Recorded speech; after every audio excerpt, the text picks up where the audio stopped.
L'Amérique se sent vocation à inspirer le monde.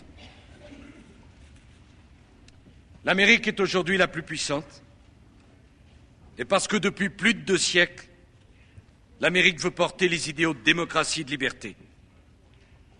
Qu'il soit permis à un ami de l'Amérique de lui dire que cette responsabilité revendiquée comporte des devoirs, pour l'Amérique comme pour la France, au premier rang desquels celui de l'exemplarité.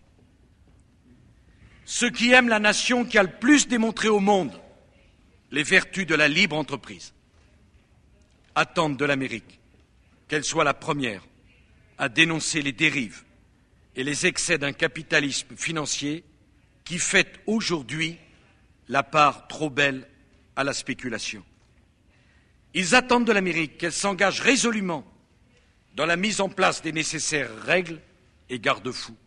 L'Amérique que j'aime, c'est celle qui encourage les entrepreneurs, pas les spéculateurs.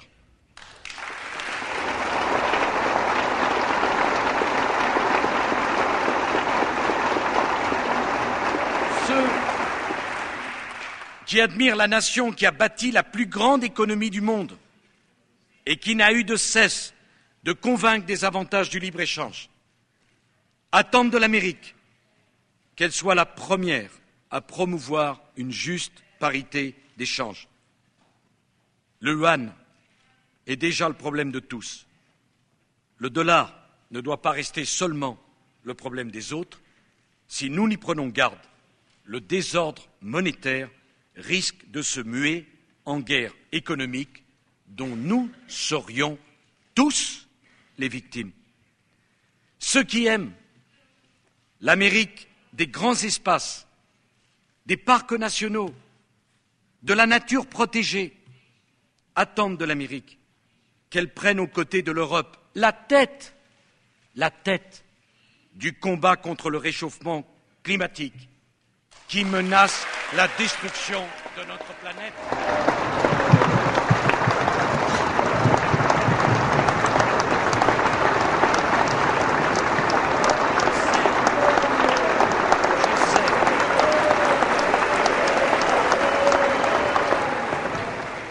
Je sais que le peuple américain, à travers ses villes et ses États, est chaque jour plus conscient de ces enjeux. Qu'il me soit permis de dire, avec toute l'amitié que j'ai pour l'Amérique, que ce combat est essentiel pour l'avenir de l'humanité.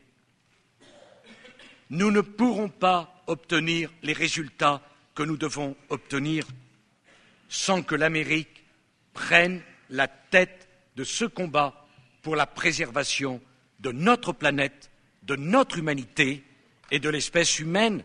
Nous avons besoin de l'Amérique pour protéger la planète dans son environnement.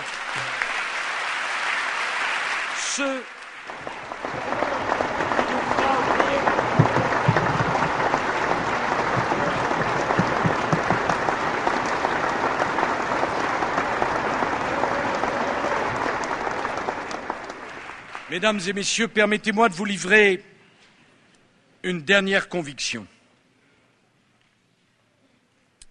Ayez confiance dans l'Europe. Notre monde est instable. Il est dangereux.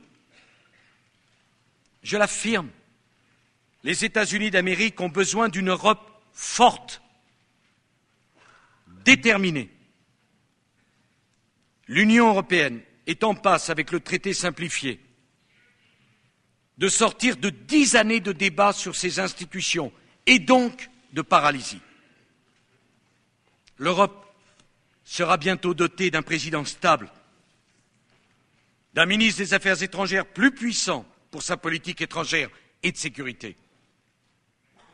Je veux vous expliquer que l'Europe doit désormais relancer le grand chantier de ses capacités militaires. L'ambition que je propose à nos partenaires part d'un constat simple.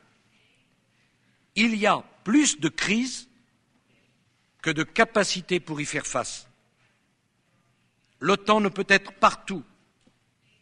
L'Union européenne doit être capable d'agir dans les Balkans ou au Congo, demain au Soudan ou au Tchad. Pour cela, les Européens doivent faire un effort accru. Ma démarche